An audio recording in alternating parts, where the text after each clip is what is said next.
আজ বানাচ্ছি খুবই সহজ আর নতুন স্বাদের ডিমের ভুর্জি। এটা breakfast, evening snacks, even light dinner হিসেবেও খুব ভালো যায়। তাহলে চলো শুরু করি। প্রথমে 4টে ডিমকে ফুল বয়েল করে নেব।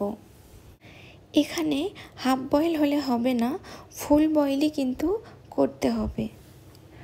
ফুল বয়েল করে নেওয়ার পর ডিমগুলোর খোসা ছাড়িয়ে ছোট ছোট টুকরো করে কেটে রাখবো।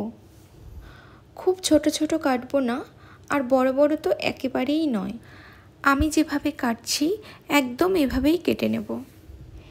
এবার প্যানে তেল গরম করে 1 টিস্পুন জিরে ফোড়ন দিচ্ছি। একটু নাড়াচাড়া করে সুন্দর গন্ধ বেরোলে তাতে দিয়ে দেব 2টো ছোট ছোট করে টুকরো করে রাখা পেঁয়াজ কুচি। তারপর দেব স্বাদ মতো নুন। দিয়ে পেঁয়াজের রঙটা একটু পরিবর্তন হলে তাতে দিয়ে দেব 2টো ছোট ছোট করে টুকরো করে রাখা টমেটো কুচি। এখানে পেঁয়াজ আর টমেটো সমান পরিমাণে দিতে হবে।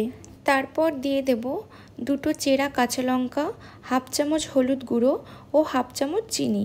তারপর এগুলো খুব ভালো করে নাড়াচাড়া করে মিশিয়ে নিয়ে তাতে দিয়ে দেব আগে থেকে কেটে রাখা ডিমের টুকরোগুলো।